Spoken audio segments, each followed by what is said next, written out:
There's something that happens in the quiet moments of the morning. Your alarm goes off, jarring you from sleep, but your mind has other plans. Suddenly, a voice begins whispering in your head, gentle, persuasive, seemingly reasonable. Just 5 more minutes, it says. You worked so hard yesterday. You deserve this rest.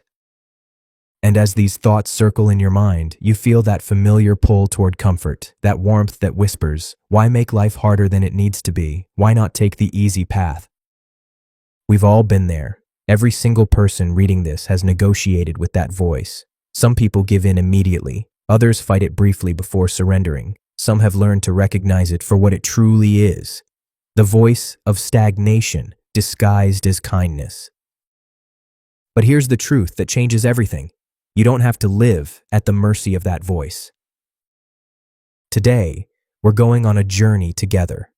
A journey from weakness to strength, from comfort to growth, from excuses to action. If you're tired of feeling controlled by your impulses, if you're ready to learn how to build genuine discipline that lasts, then stay with me, because what I'm about to share with you has the power to transform not just your habits, but your entire relationship with yourself. Facing laziness without negotiation. Picture this. Every morning, you engage in a silent negotiation with an invisible opponent. This opponent never sleeps, never gets tired, and has unlimited arguments at its disposal. Its name is laziness, and it's been winning far too often. I'll start tomorrow, it whispers. This one day won't matter. I'm too tired right now. I deserve a break after working so hard. Sound familiar? Here's what most people don't realize. Laziness isn't just suggesting you rest, it's training you to quit. Every time you say yes to its negotiations, you're teaching your brain that excuses are more powerful than decisions. Think about Alex, a 28-year-old marketing professional who had big dreams. Every night before bed, Alex would set ambitious goals for the next day, wake up at 6 a.m., hit the gym, work on that side business, read for 30 minutes. But every morning when the alarm rang, the negotiations began. I'll wake up at 6:30 instead, then 7 o'clock, then 7:30. By the time Alex actually got up, the gym was out of the question, the side business remained untouched, and the only reading that happened was scrolling through social media. After a year of this pattern, Alex looked in the mirror and asked a painful question. How did I become someone I don't respect? The answer was simple but brutal. Alex had been negotiating with laziness and losing every single time. But here's the key insight that changed Alex's life. The moment you stop negotiating is the moment you start winning. Laziness thrives on debate. It loves when you entertain its arguments because it knows that given enough time, it can convince you of anything. But laziness has one fatal weakness. It cannot survive in the presence of immediate action. When your alarm goes off, you have exactly 3 seconds before laziness begins its pitch. In those 3 seconds, you have a choice. Engage in negotiation or move your body. The people who transform their lives have learned to choose movement over discussion. Here's a simple but powerful rule that can change everything. No bargaining before breakfast. From the moment you wake up until you've completed your morning routine, you don't negotiate with any impulse that pulls you toward comfort. Alarm rings, you get up. Time to exercise, you move. Time to work, you begin. This isn't about being harsh with yourself. It's about recognizing that your future self is depending on the choices your present self makes right now.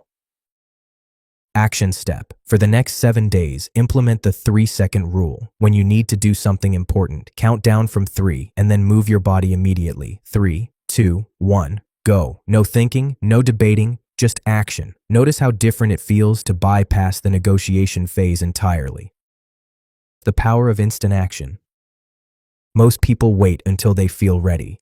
That's exactly why their dreams keep waiting too. Here's a truth that successful people understand but rarely talk about. Readiness is a feeling that comes after action, not before it. Think about the last time you accomplished something meaningful. I'll bet you didn't feel completely ready when you started. You probably felt nervous, uncertain, maybe even afraid, but you acted anyway, and somewhere in the middle of taking action, readiness found you. The brain has an interesting quirk. It creates more resistance to tasks that haven't been started than to tasks that are in progress. This is why the hardest part of going to the gym isn't the workout, it's putting on your shoes. The hardest part of writing isn't finding the perfect words, it's opening a blank document. Psychologists call this the activation energy principle. Every task has an initial energy barrier that feels disproportionately large compared to what follows. Once you push through that barrier, momentum takes over. Consider Maria, a working mother who wanted to start a blog but kept waiting for the perfect time to begin. She told herself she needed to research the best platform, develop a content strategy, and find her unique voice before writing her first post. Months passed. The perfect time never came. Then Maria learned about instant action. Instead of planning the perfect blog, she opened her laptop and wrote one paragraph about her experience juggling work and motherhood. Just one paragraph, but that paragraph broke the spell. The next day, she wrote 2 paragraphs. Within a week, she had her first complete post. Within a month, she had launched her blog. The magic wasn't in the perfect plan, it was in the decision to start before she felt ready. The 3-2-1 method is your weapon against overthinking. When you think of something you need to do, count down from 3 and then take one small action immediately. Not tomorrow, not after you've planned it perfectly, right now. Need to exercise, 3-2-1, put on your workout clothes. Need to call someone, 3-2-1, pick up the phone. Need to work on a project, 3-2-1, open the file. The action doesn't have to be big, it just has to be immediate, because immediate action creates something that planning never can, momentum. But here's the crucial part. You must shrink the action to make it instant. Don't commit to a 2-hour workout when you count down. Commit to putting on your gym clothes. Don't commit to writing a chapter. Commit to writing one sentence. The goal isn't to finish everything in those first few seconds. The goal is to break the barrier between thought and action. Once you've started, your brain shifts from resistance mode to flow mode. Action step. Right now, think of one task you've been putting off. Set a timer for 10 minutes and use the 3-2-1 method to start it immediately. Don't worry about finishing, just focus on beginning. Notice how different the task feels once you've broken through the initial resistance. Discipline and self-care, the missing balance. Here's where most discipline advice goes wrong. It treats your body and mind like machines that should operate at maximum capacity without breaks, maintenance, or compassion. This approach doesn't just fail, it backfires spectacularly. When you try to force discipline through punishment and deprivation, you create an internal rebellion. Your subconscious mind begins to associate discipline with suffering, making it increasingly difficult to maintain healthy habits. True discipline isn't about forcing yourself to work harder. It's about creating conditions where doing the right thing becomes easier and more sustainable. Let me tell you about David, a software engineer who tried the discipline through suffering approach. He forced himself to wake up at 5 a.m. despite being a natural night owl. He cut out all enjoyable foods. He worked 12-hour days without breaks. For 3 weeks, he felt like a discipline machine. Then he crashed hard. He slept until noon for a week straight, binged on junk food, and couldn't bring himself to work on anything meaningful. His rigid discipline had triggered an equally extreme rebellion.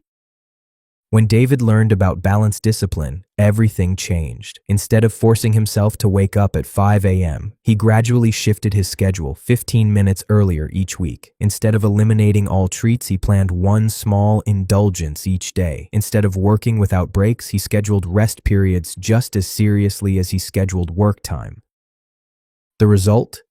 David not only maintained his new habits for over 2 years, but he actually enjoyed the process. His discipline became sustainable because it included self-care as a core component, not an afterthought. The 80-20 discipline principle. 80% of the time, make choices that align with your long-term goals. 20% of the time, allow flexibility and enjoyment without guilt. This isn't permission to be lazy, it's recognition that humans aren't machines. We need rest, pleasure, and variety to function optimally. When you plan for these needs instead of fighting them, discipline becomes a sustainable lifestyle, rather than a temporary sprint. Recovery is part of the process, not a break from it. Just as athletes schedule rest days to prevent injury and improve performance, you need to schedule mental and emotional recovery to maintain psychological health. This means taking breaks without feeling guilty, enjoying treats without shame, saying no to commitments that drain your energy, adjusting your standards when you're going through difficult times. The strongest people aren't those who never rest, they're those who rest strategically so they can perform consistently over the long term. Action step.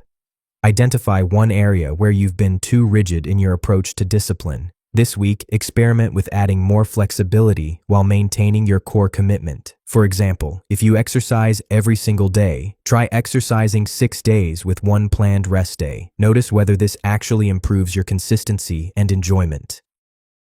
Mastering your internal dialogue. Every day, you have approximately 60,000 thoughts. Many of these thoughts happen automatically, without your conscious awareness. But among these thousands of thoughts, there's a particular type that has enormous power over your behavior, the thoughts you think about yourself and your capabilities. Most people are walking around with an internal critic that would make Gordon Ramsay seem gentle by comparison. This voice remembers every mistake, magnifies every flaw, and predicts failure in every challenge. You're not disciplined enough. You always start things but never finish them. Who are you kidding? You'll quit like you always do. Here's what's insidious about negative self-talk. It doesn't just describe your reality, it creates it. When you repeatedly tell yourself you're undisciplined, you start acting in ways that confirm that belief. You create what psychologists call a self-fulfilling prophecy. But the reverse is also true. When you learn to speak to yourself with the voice of a supportive coach rather than a harsh critic, your behavior begins to align with that more positive narrative. This isn't about positive thinking or lying to yourself. It's about replacing destructive self-talk with constructive self-direction. Instead of, I never follow through on anything, try, I'm building my follow-through skills one day at a time. Instead of, I'm so lazy, try, I'm learning to choose action over comfort. Instead of, I'll probably fail anyway, try, I'll give this my best effort and learn from whatever happens. The difference isn't just in how these statements feel, it's in what they make possible. Harsh self-criticism creates shame and paralysis. Constructive self-direction creates motivation and possibility. The voice replacement technique. Notice when your internal critic speaks. Pause instead of automatically believing what it says. Ask, is this thought helping me or hinting me? Replace destructive thoughts with constructive ones. Act based on the new, more helpful thought. This takes practice. You've probably been talking to yourself in certain ways for years or decades. Be patient with the process, but be consistent with the practice. Action step. For the next week, carry a small notebook or use your phone to track negative self-talk. Each time you catch yourself being unnecessarily harsh, write down what you said and then rewrite it in a more constructive way. Don't try to eliminate all challenging thoughts. Just replace the destructive ones with more helpful alternatives. The compound effect of small repetitions. Here's a question that reveals everything about how change really works. Would you rather have $1 million today or a penny that doubles every day for 30 days? Most people would take the $1 million, but they'd be making a costly mistake. That penny, doubling daily, would be worth over $5 million by day 30. This is the power of compound growth, and it applies to habits just as much as it applies to money. Small actions, repeated consistently, create massive results over time. But here's the challenge. For the first 20 days, that doubling penny looks pathetic compared to the $1 million.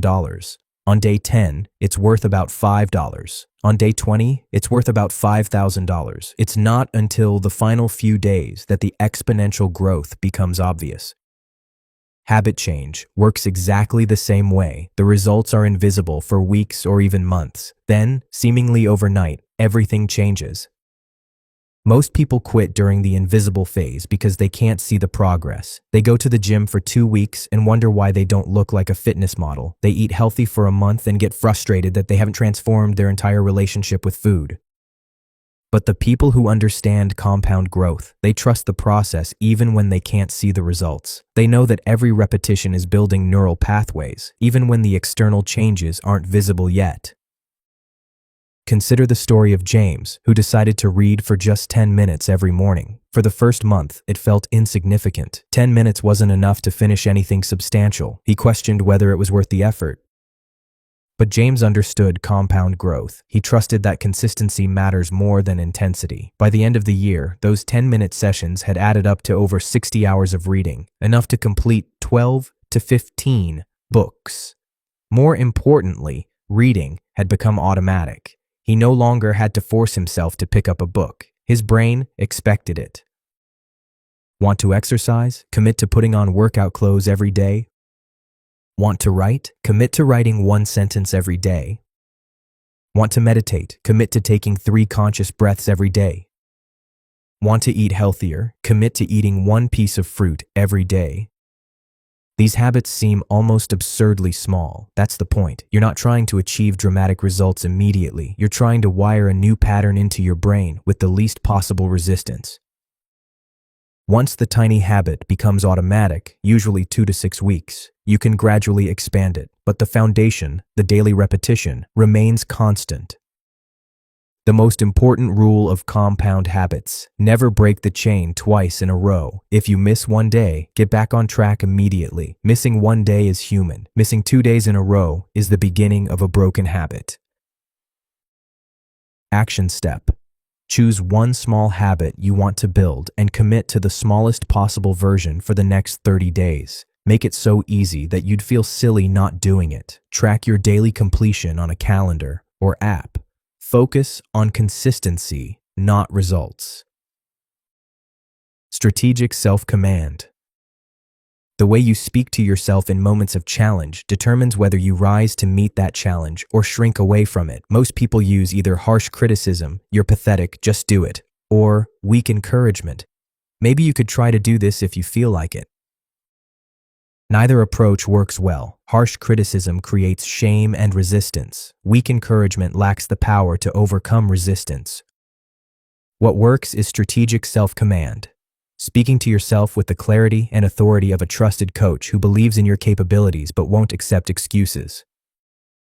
Instead of, "I should probably exercise," try, "I exercise now." Instead of, "I'll try to get up early," try, "I wake up at 6 a.m." Instead of, "Maybe I'll work on that project," try, "I complete one task immediately." Notice the difference. Strategic self-commands are specific. What exactly will you do? Immediate. When will you do it? Certain. No hedge words like try or maybe. This isn't about being rigid or unrealistic. It's about training your brain to expect action rather than negotiation. Your body and mind are more connected than most people realize. When you use physical commands, you activate both your mental and physical systems. Stand up now instead of, "I should get up."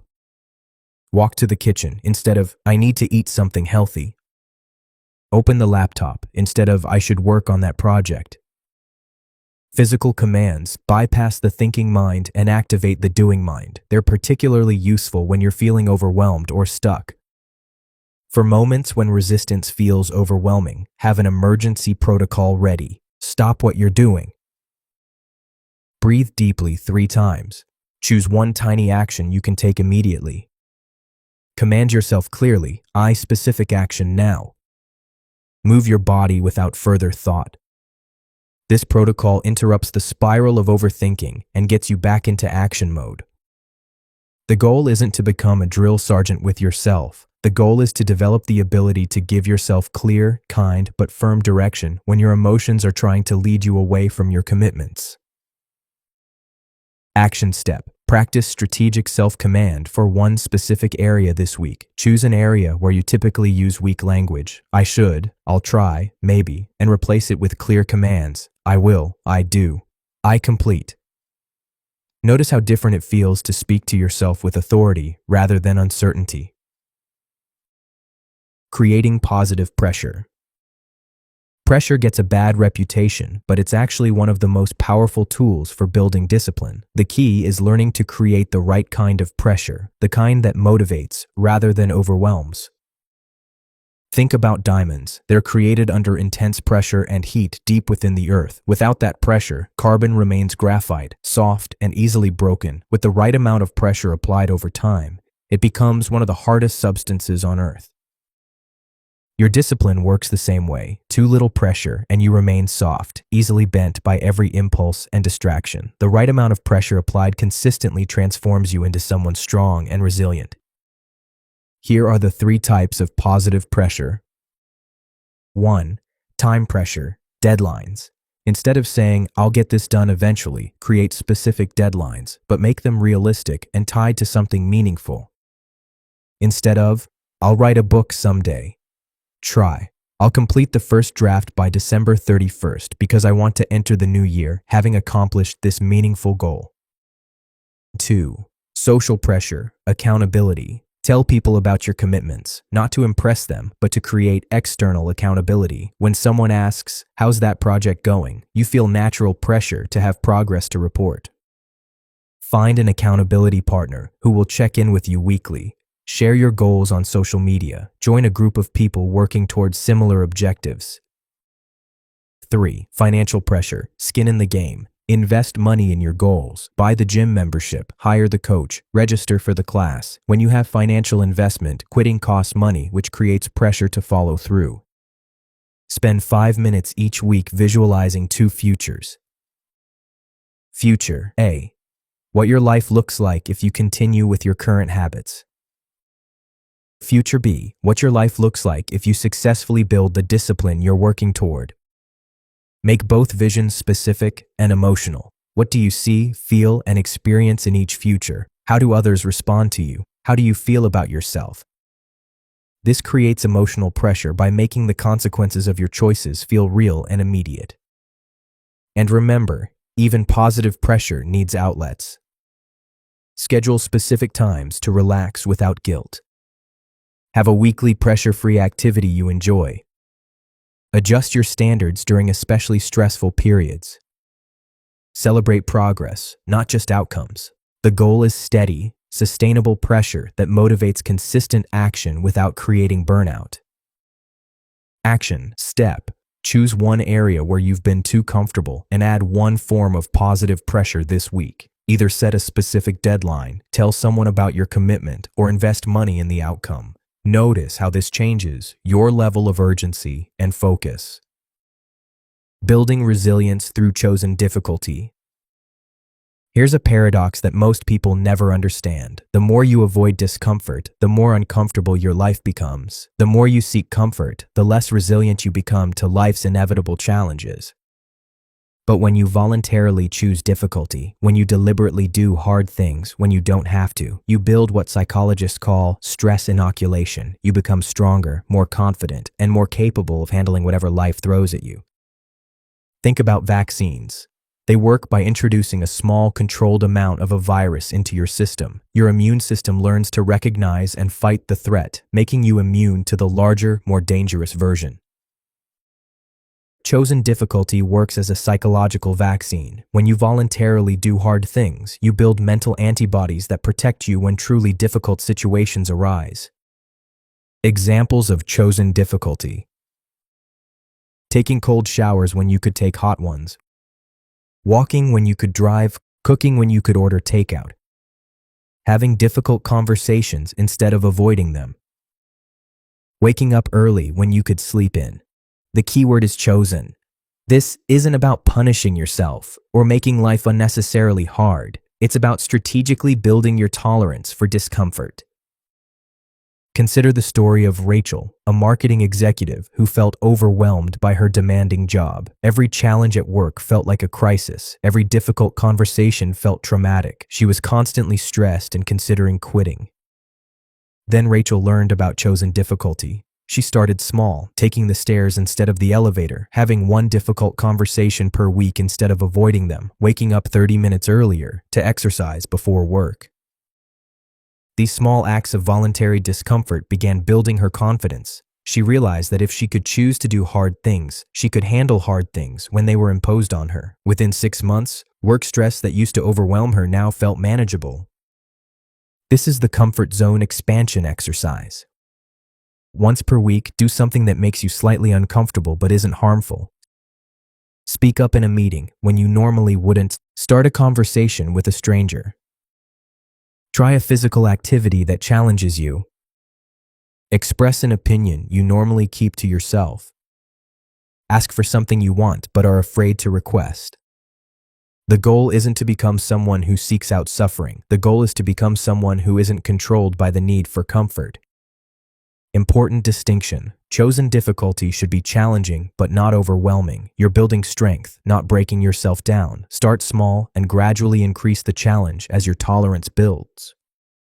When you regularly choose difficulty, something remarkable happens. Your relationship with discomfort changes. Instead of seeing discomfort as something to be avoided at all costs, you begin to see it as information, as feedback, as a sign that you're growing. Action step. This week, choose one small difficulty each day. Nothing dangerous or harmful, just something slightly uncomfortable that you normally avoid. Notice how your confidence grows as you prove to yourself that you can handle more than you thought. Overcoming impulses with future focus.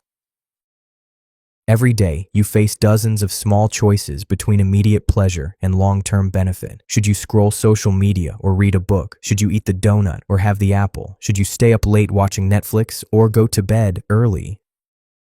These choices seem small in the moment, but they're actually the building blocks of your entire life. The quality of your future is determined by how well you handle these moment-to-moment impulses.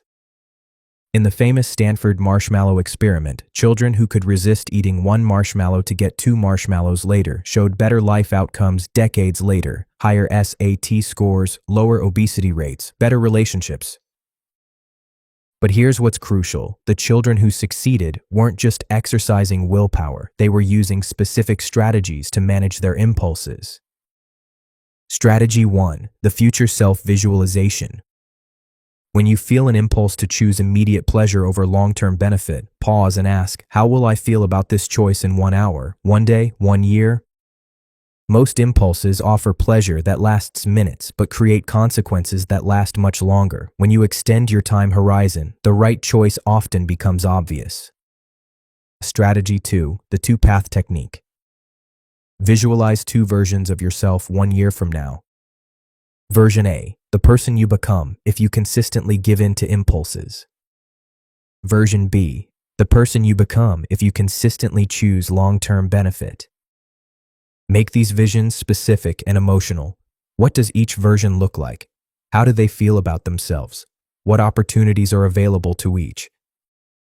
This creates emotional weight that can overcome the pull of immediate gratification. Strategy 3. The replacement habit. Instead of trying to eliminate impulses through willpower alone, replace them with healthier alternatives.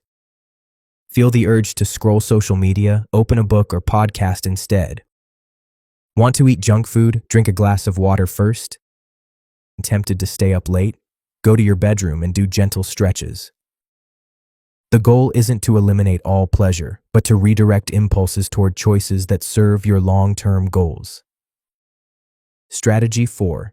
The 10-10-10 rule.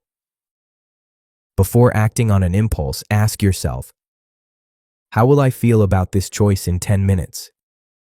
How will I feel about this choice in 10 months? How will I feel about this choice in 10 years? This simple framework helps you see beyond the immediate moment and consider the full consequences of your actions. For 1 week, track your impulses without trying to change them. Notice what triggers them: stress, boredom, specific situations. What time of day they're strongest. Which ones you resist and which ones you follow. This awareness alone will begin to weaken their power over you. You can't change what you don't notice. Remember, the goal isn't to become a robot who never enjoys immediate pleasures. The goal is to become someone who chooses those pleasures consciously rather than compulsively, and who can delay gratification when it serves your larger purposes. Action step. Choose one recurring impulse you'd like to manage better. For the next week, use the future self-visualization technique every time that impulse arises. Before acting, ask yourself how you'll feel about the choice in 1 hour and 1 day. Notice how this changes your decision-making. Focused energy allocation. In our hyper-connected world, the scarcest resource isn't time or money, it's focused attention. Every notification, every interruption, every random thought pulls your mental energy in different directions. By the end of the day, you feel exhausted but can't point to meaningful progress. This is the modern epidemic. Busy but not productive, active but not effective. The solution isn't working harder or longer, it's learning to direct your energy with laser precision toward the activities that create the most meaningful results. The 80-20 principle applied to discipline. In any area of life, roughly 20% of your activities produce 80% of your results. The same principle applies to discipline. 20% of your habits produce 80% of your progress. 20% of your daily actions create 80% of your satisfaction. 20% of your time investments generate 80% of your growth. The key is identifying your high-impact 20% and protecting that time and energy ruthlessly.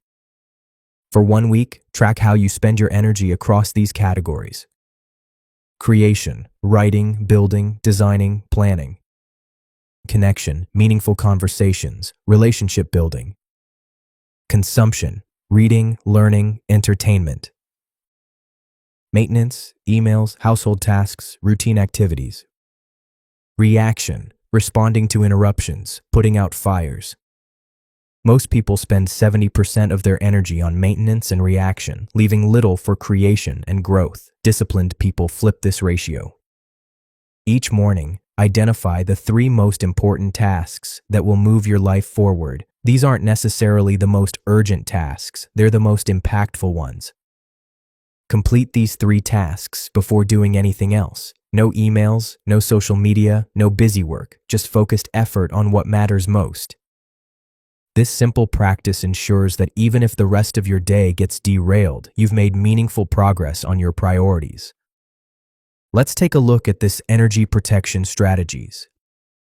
Batch similar activities. Check email twice daily, not throughout the day.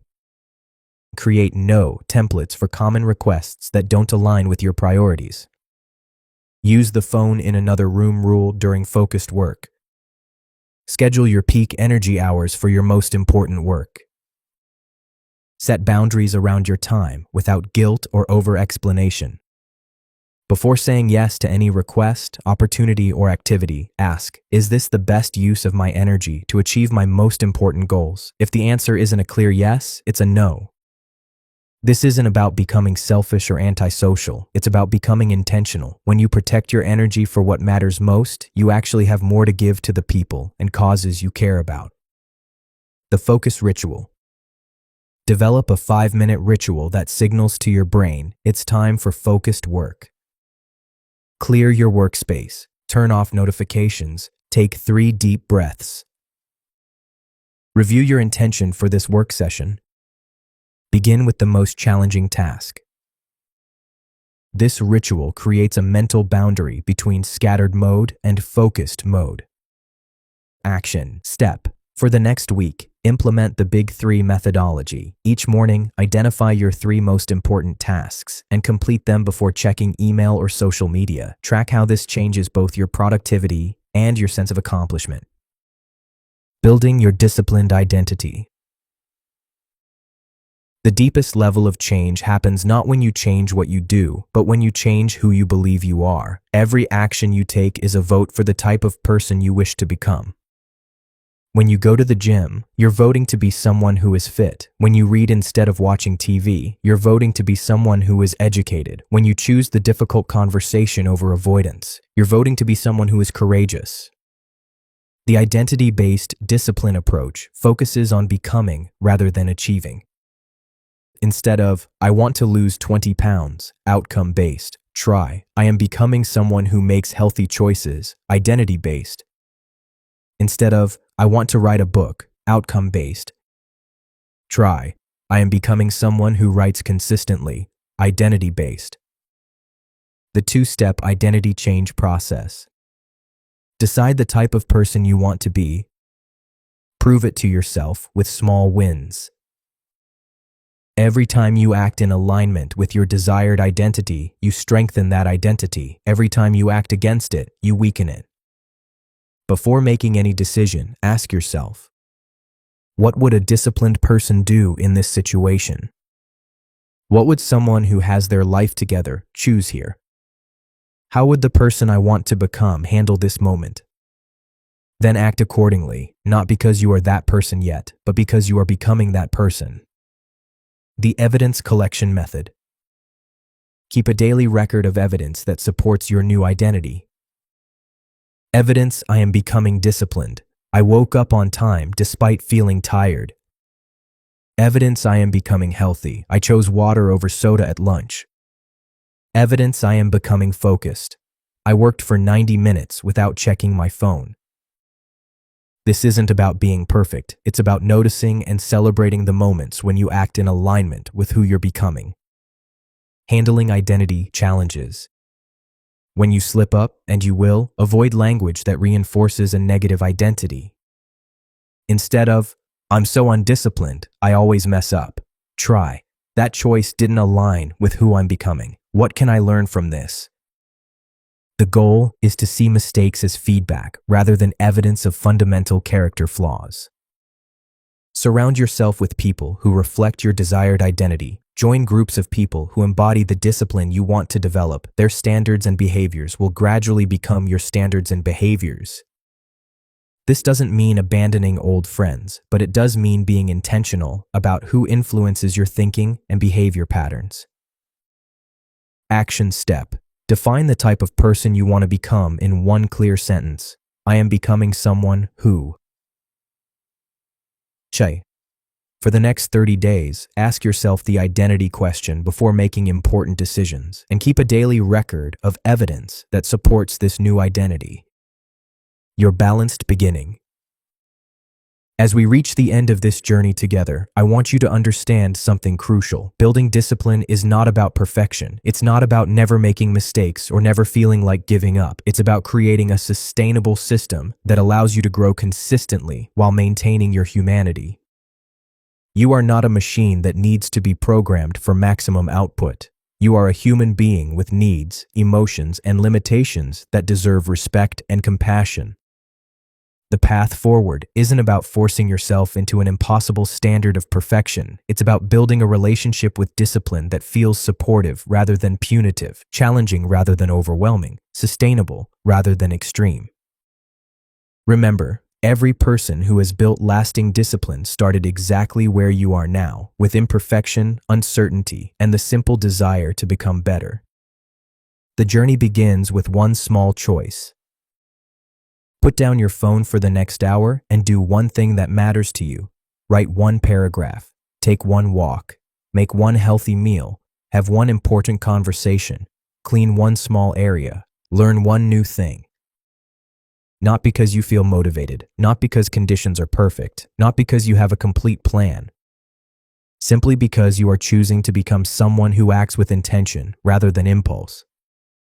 Your transformation starts now, not tomorrow. Not when you feel ready, not when life gets easier. Right now, with whatever you have, wherever you are, however you feel. Take the first step. Replace one negotiation with action. Use the 3-2-1 method once. Speak to yourself with kindness, but firmness. Choose difficulty over comfort in one small way. Focus your energy on what truly matters for just 1 hour. One step, one choice. One moment of deciding that your future self deserves better than your past patterns. Your disciplined life is waiting, but it will only come to those who stop waiting for it and start building it, one balanced choice at a time. The time for excuses is over. The time for sustainable action begins now. Welcome to your balanced beginning.